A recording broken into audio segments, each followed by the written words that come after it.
الرحمن الرحیم۔ ابا ذی وقار اللہ پاک کے فضل اور نبی کریم صلی اللہ علیہ وآلہ وسلم کی نظر رحمت سے مجھے اور آپ کو نماز فجر با جماعت ادا کرنے سے نوازا گیا۔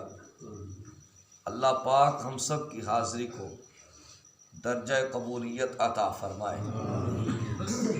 احترام انسانیت پر بات ہو رہی ہے۔ نبی کریم صلی اللہ علیہ وسلم نے صحابہ سے سوال فرمایا، اے میرے صحابہ، غریب کون ہوتا ہے؟ تو صحابہ اکرام رضوان اللہ تعالی علیہم اجمعین نے عرض کیا، یا رسول اللہ صلی اللہ علیہ وآلہ وسلم، غریب بندہ وہ ہوتا ہے جس کے پاس رہنے سہنے کے لیے اچھی رہائش نہ ہو، کھانے پینے کے لیے اچھی اشیاء نہ ہو، یعنی دنیا کی آسائشیں اس کے پاس کم ہوں، تو وہ بندہ غریب ہوتا ہے۔ ہمارا بھی یہی تصور ہے۔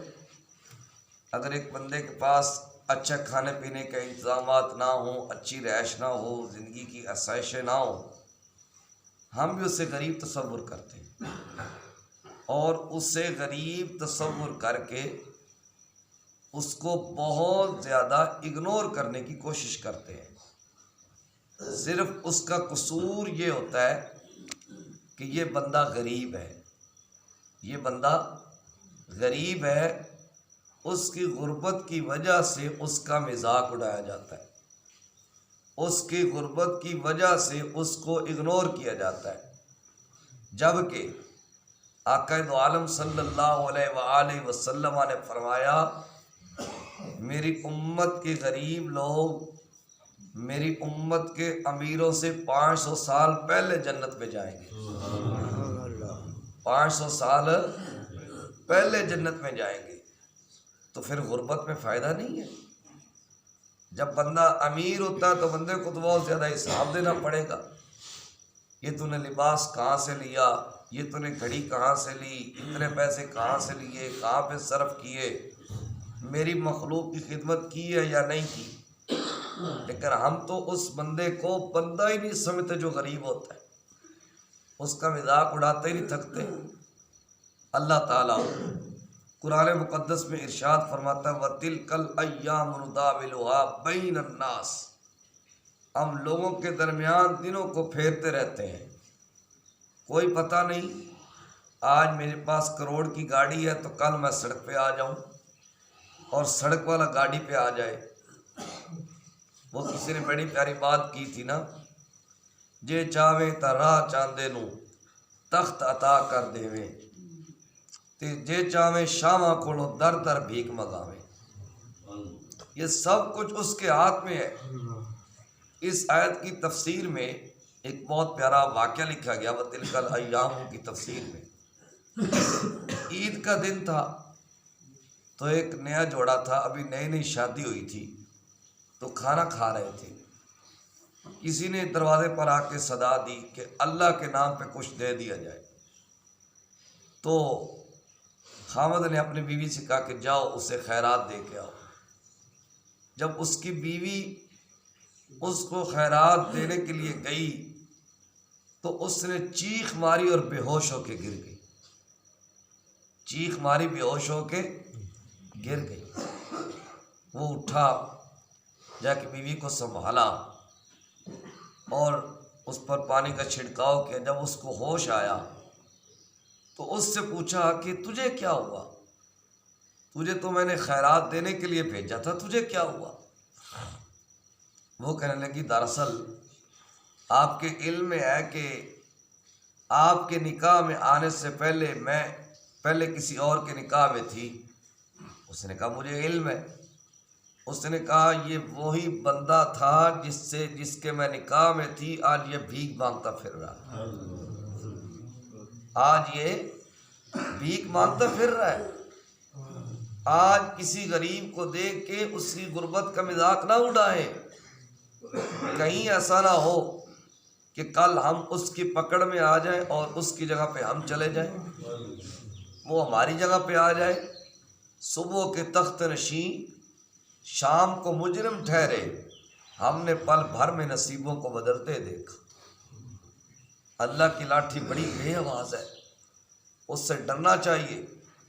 ہمارا حال تو یہ ہے کہ اگر ہمارے دروازے پہ کوئی سائل آ جائے، ہم نے کچھ دینا ہے یا نہیں دینا وہ بعد کی بات ہے، لیکن ہم باتیں سناتے ہی نہیں تھکتے۔ تو ہٹا کٹا ہو کے تو کام نہیں کر سکتا، تیرا اتنا جسم ہے، اتنا تیرا جسہ ہے، تو کام نہیں کر سکتا، جا محنت مزدوری کر۔ او بھائی یہ دیکھو کس کے نام پہ مانگ رہا ہے۔ چلو اور کوئی چیز نہیں تو بطور شکریہ ہی دے دو کہ اگر میں اس کی جگہ پہ ہوتا تو میرا کیا حال ہوتا، یعنی بطور شکریہ ہی اللہ کے نام پہ دے دینا چاہیے۔ ہوتا یہ ہے ایک بندہ 45-50 لاکھ کی گاڑی میں بیٹھا ہوا ہے، ادھر غبارے والا وہ چکر لگا رہا ہے، اور گاڑی والا یہ چودھری جس کو نہ آگے کا پتہ ہے نہ پیچھے کا پتہ، یہ شیشہ کھول کے اس کی بےزتی کرنا شروع کر دیتا ہے۔ بھائی تو اس سے غبارہ بھی نہ لیتا، بطور شکریہ ہی 100 روپے دے کے چلا جاتا کہ اللہ نے مجھے گاڑی دی ہوئی ہے، یہ بندہ سڑکوں میں چل کے اپنی روزی اکٹھی کر رہا ہے۔ اس لیے کبھی بھی کسی غربت کا مذاق نہ اڑائیں۔ اور علماء نے تو یہاں تک لکھ دیا ہے کہ علل اعلان اپنی بیٹیوں کو جہیز بھی نہ دے، اس سے بھی غریبوں کی تذلیل ہوتی ہے۔ لیکن ہمارے ہاں تو یہ ہوتا ہے جب کسی کی بچی کا سامان جانے لگتا ہے، ہم کہتے ہیں ہماری بچی کا آ کے سامان دیکھ لیں۔ آپ کو پتہ ہے اگر ان بچیوں کے اندر کوئی یتیم بچی آ گئی، اس کے دل میں یہ بات آ گئی کاش آج میرا بھی بابا ہوتا جو مجھے اتنا سامان دیتا، تو یہ دل دکھانے والی بات نہیں ہے۔ اس لیے کبھی بھی کسی کی غربت کا مذاق نہ اڑائیں۔ یہ ہمارا ایک اور انداز ہوتا ہے غربت کے مذاق اڑانے کا۔ آگے رمضان المبارک آ رہا ہے، بڑے بڑے مخیر حضرات اعلان کریں گے ہم نے صدقے دینے ہیں، خیرات دینی ہے، سحری کر کے سو جائیں گے۔ وہ بیچارہ جو 2 ٹائم کی روٹی پوری نہیں کر سکتا، وہ سارا دن آ کے لائن میں کھڑا رہے گا۔ چودھری صاحب سحری کر کے سوئے ہوئے ہیں، 2-3 بجے اٹھیں گے، پہلے گھنٹہ اخبار پڑھیں گے، اگر جنریٹر بند ہو گیا تو ملازم پر غصے ہو جائیں گے کہ مجھے گرمی لگ رہی ہے۔ بھائی تجھے اے سی میں بیٹھے گرمی لگ رہی ہے، جو باہر لائن میں کھڑے ان کو گرمی نہیں لگ رہی؟ وہ اللہ کے بندے نہیں ہے؟ پھر وہاں پہ اخبارات میں دیا جاتا ہے کہ فلاں چودھری صاحب نے فلاں بیوہ کی اتنی مدد کی ہے، وہ ساتھ ساتھ فوٹو لگے ہوتے ہیں۔ ذرا سوچا کرو ہم ان کی جگہ پہ ہوتے تو ہمارا کیا بنتا۔ تو بہرحال اس نے کہا یہ وہی بندہ ہے جو پہلے میرا شوہر ہوا کرتا تھا۔ عید کا دن تھا، ہمارے دروازے پہ کوئی سائل آیا تھا بھیک مانگنے کے لیے، تو میں نے اس سے کہا تھا کہ اللہ کے نام پہ دو، اور اس نے جا کر اس فقیر کی بےزتی کر دی تھی۔ تو بس پھر اس پر زوال آتا چلا گیا۔ پھر میں نے بھی اس سے علیحدگی اختیار کر لی، اس سے طلاق لے لی۔ اس نے کہا تجھے اس سے بھی عجیب تر بات نہ سناؤں؟ کہا سناؤ۔ اس نے کہا جو پچھلی عید پہ بھیک مانگنے کے لیے آیا تھا وہ میں ہی تھا، جو اس کا موجودہ شوہر تھا۔ اس نے کہا جو پچھلی عید کو بھیک مانگنے کے لیے آیا تھا وہ میں ہی تھا، آج اللہ نے میرے حالات بدل دیے۔ وَتِلْكَ الْأَيَّامُ نُدَاوِلُهَا بَيْنَ النَّاسِ۔ بھائی کسی ماڑے کے آج سہارے بن جاؤ، کسی غریب کے سہارے بن جاؤ۔ سیدنا علی المرتضیٰ شیر خدا رضی اللہ تعالی عنہ فرماتے ہیں طاقتور سے تو ڈرنا ہی ڈرنا ہے، جو کمزور ہوتا ہے اس سے زیادہ ڈرا کرو۔ عرض کیا کہ حضور وہ کیسے؟ طاقتور تو بدلہ لے سکتا ہے، کمزور کیا کرے گا؟ میں کمزور نے اگر ایک بد دعا کر دی تو یہ جو مظلوم کی بد دعا ہوتی ہے اسے اللہ کے عرش تک جانے کے لیے کوئی رکاوٹ نہیں ہوتی، یہ بغیر رکاوٹ کے جاتی ہے۔ اس لیے کبھی بھی کسی کی غربت کا مذاق نہ اڑائے۔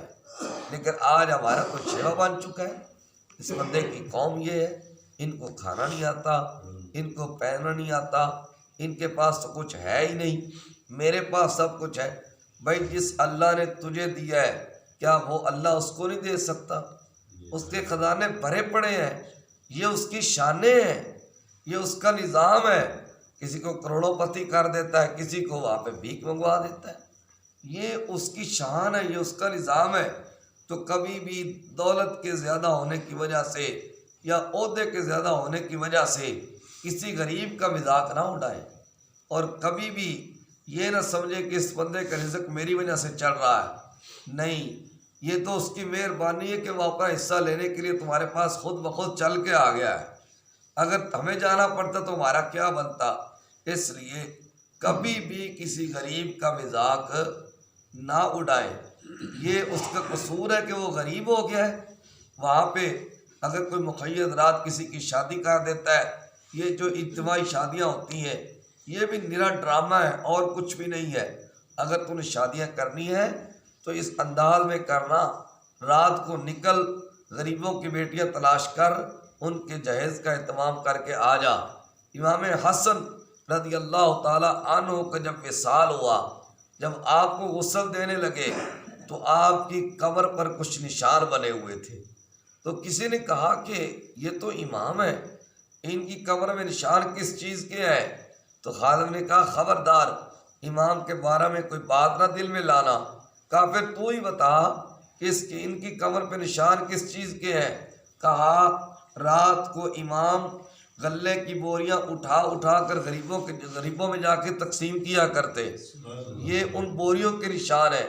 امام سیدنا زین العابدین رضی اللہ تعالی عنہ کا جب وصال ہوا تو اس کے بعد کئی سو گھروں کو علم ہوا کہ ہمارے گھر کا چولہا زین العابدین کی وجہ سے جل رہا تھا، لیکن ہم تو جناب آج کسی کو 5 روپے دیتے ہیں تو پھولے نہیں سماتے کہ ہم نے بہت بڑا احسان کر دیا ہے۔ اس لیے لوگوں کا احترام کبھی بھی دل سے نہ جانے دیں، اللہ کی مخلوق کا احترام بہت ضروری ہے۔ اس انداز میں خرچ کریں کہ دائیں ہاتھ سے دیں، بائیں کو خبر نہ ہو۔ جو بندہ اس انداز میں خرچ کرتا ہے اللہ قیامت کے دن اس کو اپنے عرش کا سایہ عطا فرمائے گا۔ اس لیے لوگوں کا احترام کبھی بھی دل سے نہ جانے دیں، کبھی بھی کسی کو اگنور نہ کریں۔ انسان تو انسان رہ گئے، جانور کو بھی اگنور نہیں کرنا چاہیے۔ سیال کوٹ کے قریب ایک علاقہ ہے بپال، وہاں پہ ایک اللہ کے ولی رہتے تھے حافظ صابر علی۔ ان کے پاس کچھ لوگ گئے، حضور دعا فرمائے بارش نہیں ہو رہی، گرمی بڑی ہے، دیکھ رہے نا بارشوں کا سلسلہ بہت کم ہو گیا ہے، اب بھی 3 ماہ ہونے کے قریب میں بارش نہیں ہوئی۔ تو انہوں نے دعا کی، خیر بارش نہ ہوئی۔ انہوں نے ایک چودھری صاحب کو بلایا کہ اس طرح کا قیمہ لو کہ جس طرح کا تم گھر پکاتے ہو۔ وہ قیمہ لے کے آ گئے کسائی کے پاس کہ نہ چچڑا ہو نہ ہڈی ہو، صاف قیمہ ہو۔ قیمہ لے کے حضرت صاحب کو پیش کیا، حضرت صاحب لے کے چل پڑے۔ وہ چھپ کر دیکھنے لگے، پیچھے پیچھے آہستہ آہستہ جانے لگے۔